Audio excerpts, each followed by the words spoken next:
What's going on, everybody?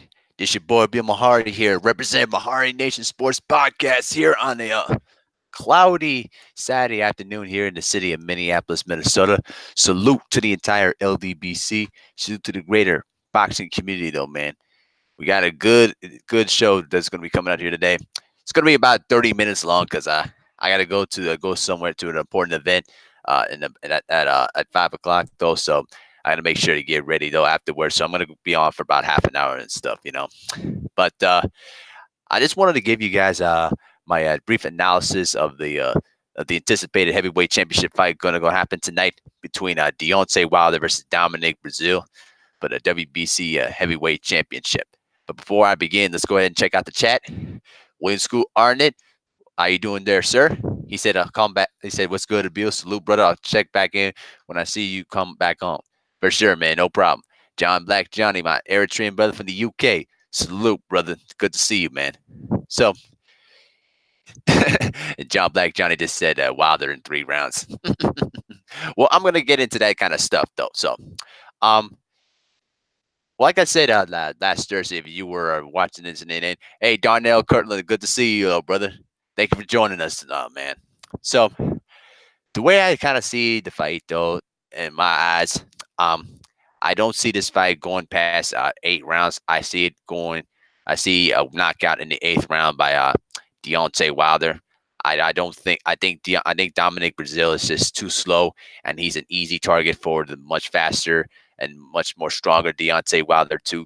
And if you checked out my brief video about the weigh-in though too, Wilder is coming in at 223 and 1/4 pounds. And so, the way I look at it is this: Deontay Wilder is in his natural weight that he should be at for most of his fights.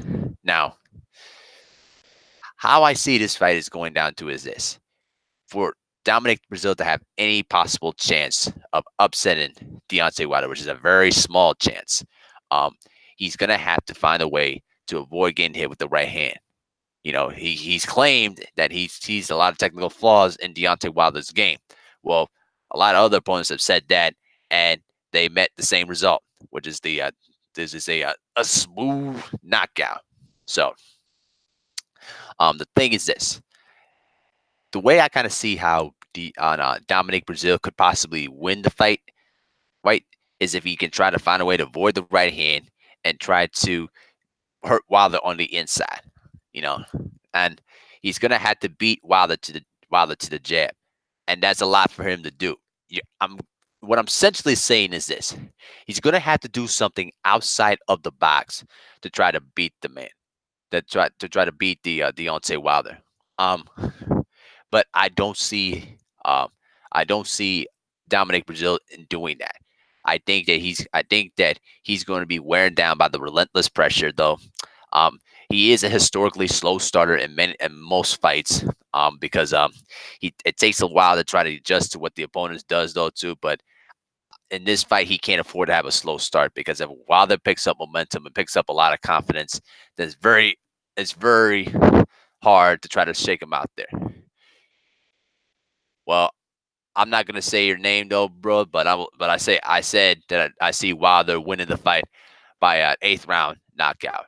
That's how I see it, though, bro. So you Salfar Safari, welcome to the channel, though, sir. I think the fight starts at 8 p.m. Central, 8 p.m. Eastern time. Let me look at the time real quick. Okay. All right. Okay, so it starts. So it starts 9 p.m. Central time in my area. So it would be 8 p.m. I think 8 p.m.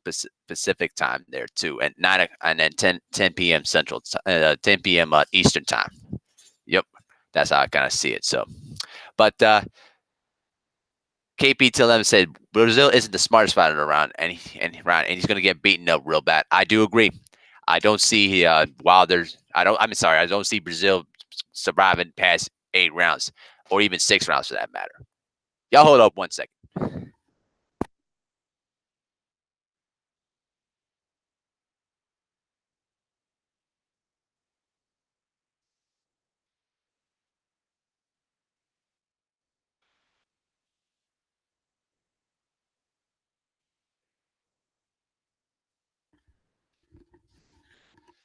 Okay, guys. Okay, guys, I'm back.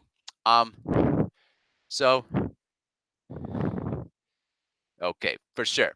So I see, I see a lot of things I see a lot of things Deontay Wilder is going to try to do in this fight to try to at least go at least show the people what he can do. I see him using that jab to set up the right hand. Um, the one thing that I will admit into is this: that Deontay Wilder is not the most technically skilled fighter, though, and from my viewpoint, because he's an unorthodox type of knockout artist. But the one thing is this: the one thing I kind of see is I see I see that the unorthodoxness puts a lot of his opponents off balance. But before I continue, I want to answer a question from Salar Shivani Far. He said, "What do you think about Wilder's next match after this fight?" Well, now the one thing I'll say about that perspective, I'm hoping that the Anthony Joshua fight does happen afterwards because there's no other viable options for Joshua to go. But the one thing I can see him from his side of the fence is he could rematch Luis Ortiz or face Adam Konaki. Those are the options I can see out of it. But I'm hoping that but the one thing is, I see the rematch with Ortiz to be much more of a possible opportunity than I would be Anthony Joshua, because I think Luis Ortiz will be able to accept another rematch, and that's a much more of a difficult fight because of Luis Ortiz's amateur background and his southpaw stance. That gave Wilder a lot of trouble and almost nearly knocked him down in the 7th round before he was able to recover and adjust and knock him out in the 10th. But back to what I was saying though. The one thing that I kind of see out of this fight is that Wilder is going to try to establish the right jab to try to keep the much bigger Dominic Breazeale off balance. Now, the one statistic that I kind of researched about though, and watching a lot of the Dominic Breazeale's fights. Now, I've only seen a few fights out of it, but the one thing that I say about what I noticed with Dominic Breazeale is that he gets hit a lot, especially with power punches and jabs. Now, when it comes to power punches, 31% of his opponents hits Dominic Breazeale with power punches, and then 30% of his opponents there as well also get hit with jabs. So what that tells me is that he's basically easy to get hit when he gets off to slow starts.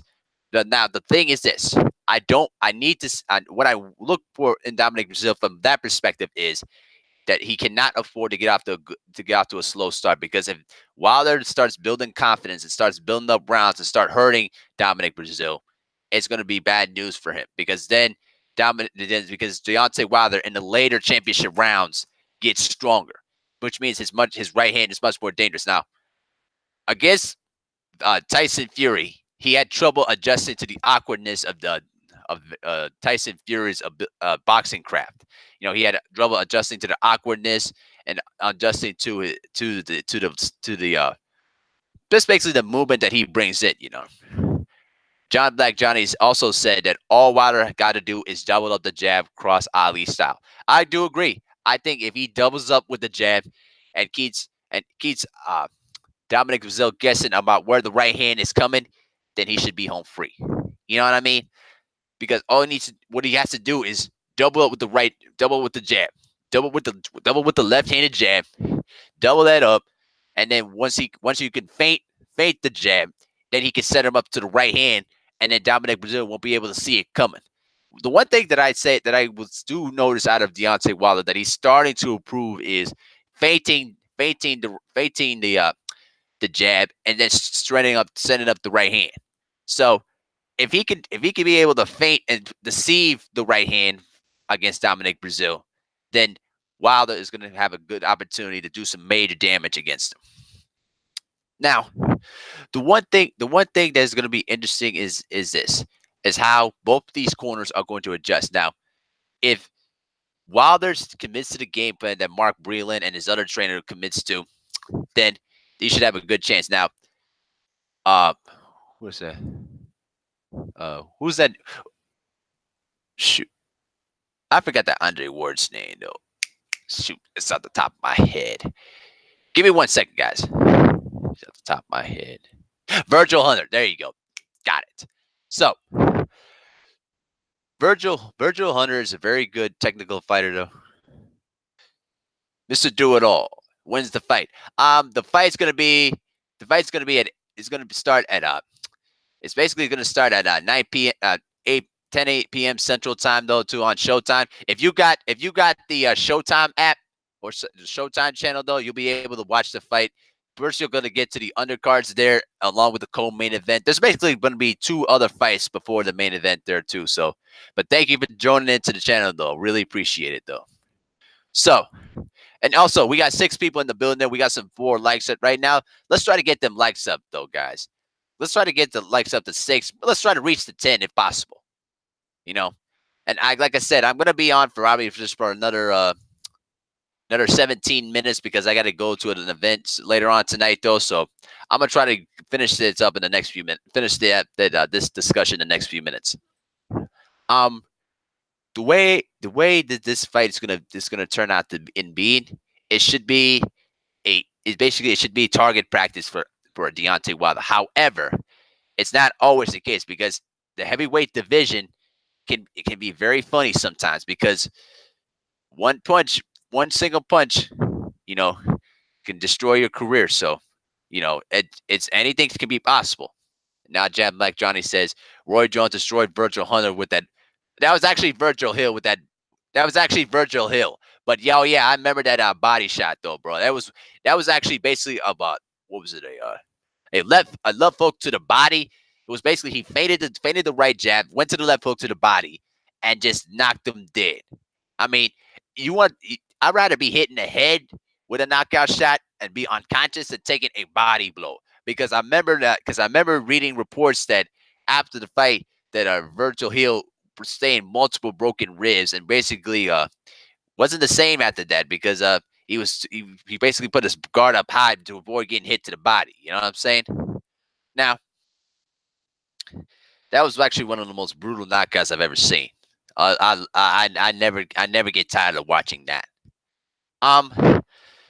Now to finally answer the question about who Deontay Wilder fight who Deontay Wilder fight next in the future there.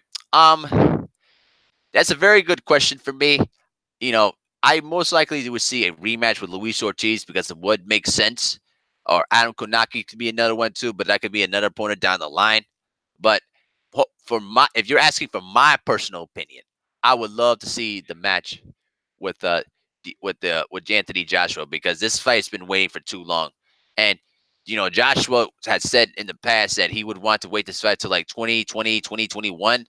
But by that time, Deontay Wilder may retire or he may not be interested in the fight anymore because you pulled it off for too long. So, and the best example of that is between Jared Hurd and Jermell Charlo. Those two guys could have fought each other for the majority of the belts and who's going to be the best fighter at 154.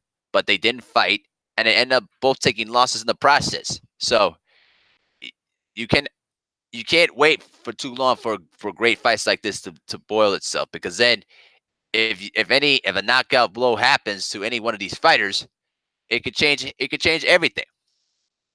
Now, I also saw in different reports that Tyson Fury is still interested in a rematch with Deontay Wilder. I'm not buying that. Because if you would have wanted the rematch with Deontay Wilder, you could have immediately signed the dotted line without going to Bob Arum, Top Rank, and it would have made this a whole lot easier. Now, you're going to be looked in the outside looking in because now, if Joshua and Wilder decide to fight each other before the rematch with Tyson Fury, then it would have been easy peasy. Brian Olea. Oh, hey, Brian Olea. Welcome to the channel, though, sir. He said Matchroom doesn't care if the fight happens. They're only looking at making money off of him for the next decade. I have to agree with you. I definitely have to agree. I had to agree with you on that one.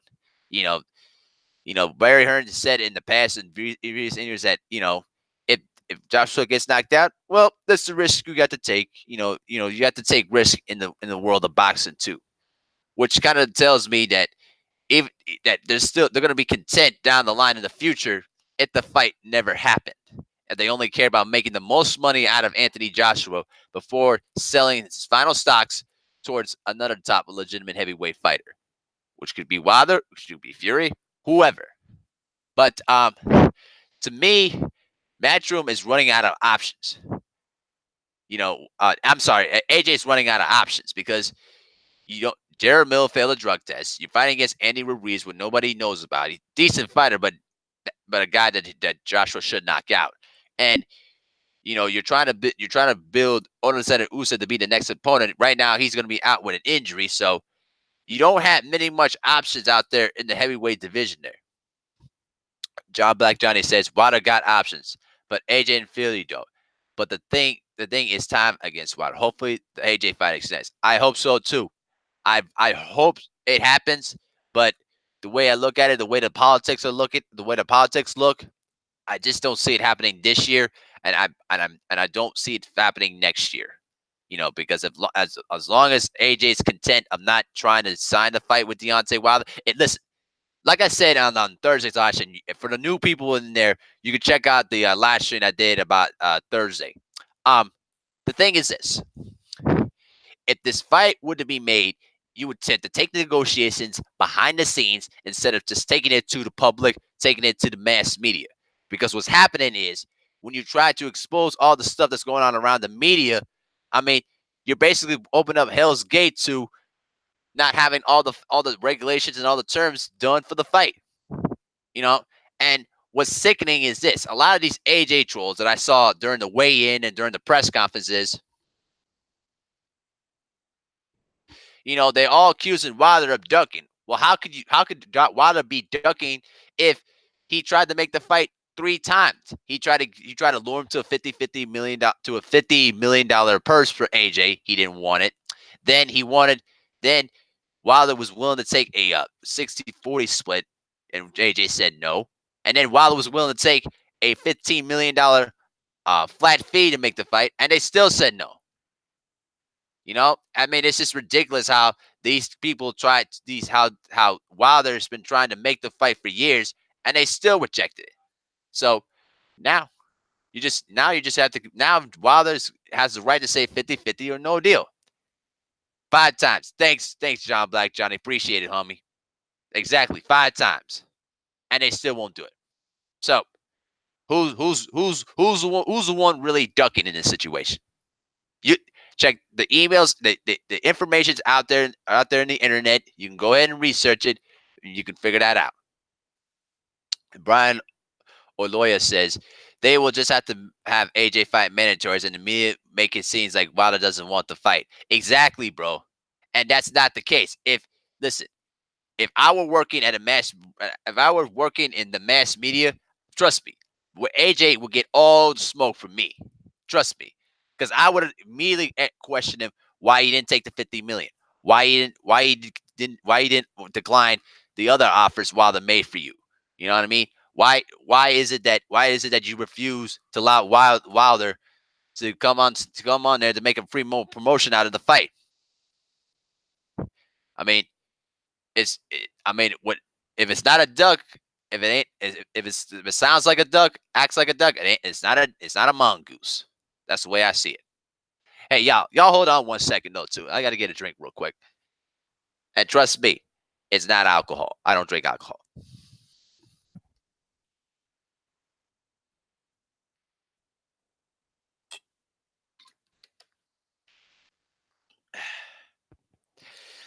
There you go. That's better.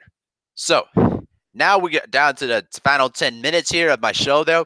I wanted also to get into the all the other stuff outside during the promotion and all the controversy surrounding Wilder when he said that he wants to Wilder when Wilder said, "I want to catch a body on my resume." You know what I'm saying? Now, here's the big double standard to this. Go get you some good sewer, dude. I don't even like that stuff. That sewer stuff. Nah, man. I ain't down with that. I've tried that sewer when I was about 18 years old. When I was at my high school graduation. Nastiest drink I ever tasted. You know what I'm saying? I can't drink that stuff. In fact, I'm not a real I don't drink alcohol. I don't drink all these hard drinks. All I drink is just basically water, and I was drinking a lot of soda, but I've been cutting it out because I'm actually going to the gym now, trying to get some muscle in there. So I'm cutting out the soda there. This is actually the second time I've been cutting out. I cut out the soda for me, but I'm actually replacing it with like, Powerade, juice, water, milk as well. You know, and it's not too bad. Because last time I did it, I had a caffeine withdrawal effect. Had the worst headache I ever had in my life, and didn't felt good. So this time is a little bit much more manageable there, and I don't feel that lightheaded. So it's all good, all good. But let me get back to the whole WBC thing while talking to Wilder. This is a pure double standard because boxing is a violent combat sport. Fighters have made death threats to each other since the beginning of the sport. It's going back to the gladiator days, okay? Remember, Mike Tyson said, I quote, against Razor Ruddock, he said, "If I don't kill you, the fight don't count." And he said it on camera in the promotion of the fight. It was streamed on. It was showed on Showtime. He said to Razor Ruddock on camera, he said, "If I don't kill you, the fight doesn't count." You understand what I'm saying? So the thing is this. It's basically smoke and mirrors and fake news because, listen, the WBC is not. Listen, I've seen other trolls that say, "Oh, Wilder should be stripped of the WBC belt because of what he said to Dominic Breazeale." First of all, they're not going to strip Deontay Wilder of the belt unless if he fails a drug test or if he just refuses to fight a mandatory. And listen, and Brian Ola says a good point. When Stavern told Wilder he was going to kill him, nobody cared. Thank you. Thank you. You actually lured into my next point. I'm so glad, Brian, you brought that up. In the second fight with Bermain Stavern, he actually said, and I quote, I'm going to kill you. I'm going to kill this man. I'm going to kill you. And nobody even bothered to even care or much make any noise around it. But when it comes to Wilder, because of the dissension that he has become at this point, now he's drawn more attention, and the attention is basically it's a glass half full type of thing. Thing is this: boxing is a violent, barbaric sport. Men have died in the ring. Hell, I'll give you another great example. When Ali was going to fight Frazier for a third time, he basically took a rubber gorilla and said, "I'm gonna kill this man when we get into the gorilla of Manila," and basically pounded around the gorilla toy, basically insinuating that Joe Frazier was a gorilla. And another little flash news: he also called Joe Frazier an Uncle Tom. Okay, and what did the media do? Not much, other than to say, "Well, bro, that's wrong. You shouldn't be saying that kind of thing." But other than that, they didn't do much to Ali. They never did anything. You get what I'm saying? They did absolutely nothing. So the bottom line is this: it's basically smoke and mirrors.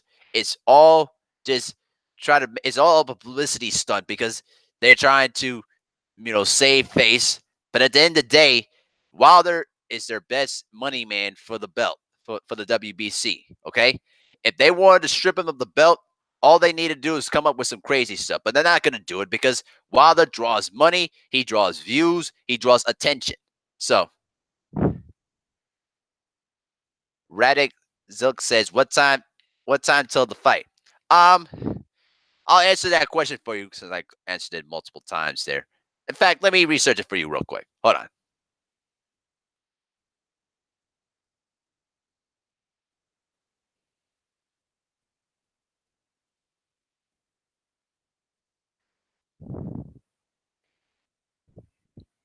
Yeah, no problem, Rezik. No problem, man. And also, feel free to smash the like button. Feel free to hit the subscribe button, hit the bell icon for notifications for all my live stream notes too.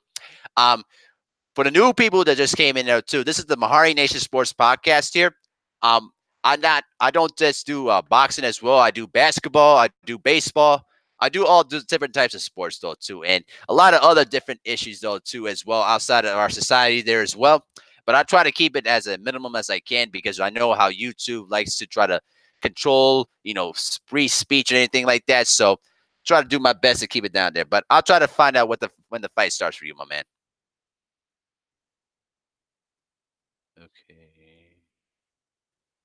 All right, Here it is. Sporting news right here.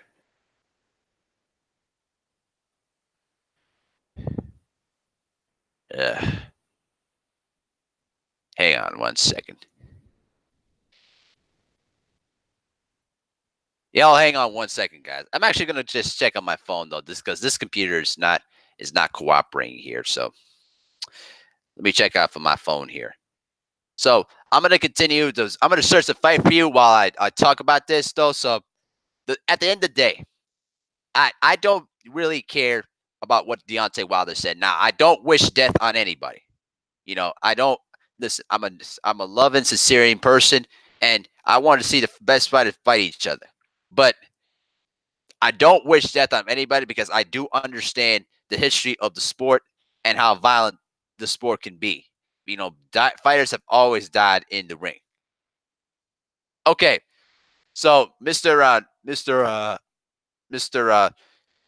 Razilk. Okay, so the fight's going to take place on Showtime at 9 p.m. Eastern time, and it should take place at 8 p.m. Central time there too. So if you're in the East Coast, it'd be at 9 p.m. Eastern time. With basically, we got the undercard and the co-main event, and also with the fight there as well. So you're gonna have 3 fights in the mix, though, man. So yeah, for sure.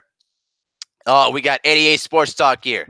Basically said, night night for Dominic Breazeale. And John Black Johnny says, main card starts at 2 a.m. UK time. Man, I feel bad for you, bro. You gotta wait till like 2 a.m. for the fight to happen, though, bro. That's brutal. And Brian, oh yeah, that's right. Thank you for mentioning that, Brian. And also, the Showtime app is good as a 7-day trial there, so you could try the Showtime app, and which includes you can see the fight for free on your phone there as well. So I do have the Showtime app though on my phone, but I don't have it on my pad. So I'll try to stream the fight there on my pad there. But yes, Showtime also includes a 7-day trial there too as well. We can check out the fight, but also other content there from the Showtime boxing and other programs on Showtime. Yeah, Razil, no problem though, buddy. Feel free to hit the subscribe button and feel free to hit the bell icon when I go live. Now, for the new people that just came in, I do regular live streams on my normal time, 3 p.m. Central time on Saturdays and Sundays. But since I need to provide a bit more content to try to make sure to get more subscribers there too, I'll try to, I'll try to go live at 8 p.m. Central Time, essentially after when 78 Sports TV is done, though, too, because the NBA Finals are coming up in a couple of weeks, though, too. So I might also do some live broadcasts of the NBA Finals on this channel, though, too. You know what I'm saying? Just to make sure to give you guys something different for a change rather than just all boxing talk, though, because most of you guys know, boxing can be brutal because we don't always get the best fights out there other than tonight's fight and also Earl Spence Jr. versus Sean Porter there as well. Johnny says, bro, I'm a night guy. I never sleep. I got this weird ability to hear sounds even when I'm asleep. Oh yeah, because probably you were sleeping in the villages though, bro, and like you hear unique sounds though, bro. I wonder what it's like. I wonder what it's like when it's basically when you're sleeping inside the village, you're hearing all these cricket noises and random sounds and something like that. That's weird though, man. That's really weird. But yeah, so I'm gonna wrap this up real quick by saying this: the WBC is just only taking this as a publicity stunt to try to save face. But honestly, this is just smoke and mirrors. Like I don't really care about what fighters say to each other. Fighters that put death threats to each other all the time. It's just normal behavior. You know what I mean? And John Black Johnny says, probably that's from the time in Eritrea when I was on the run all the time.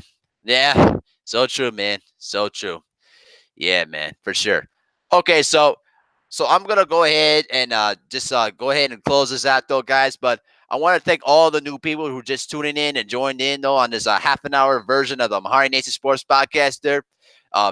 Just like to let you guys know, I had to get going to a special event there out in St. Paul, Minnesota there as well, though. So go ahead and share the live stream and also smash the like button on the way out. And also for the new people there as well, Also, hit the bell, hit the subscribe button, and hit the bell icon to get all the notifications there when I go live.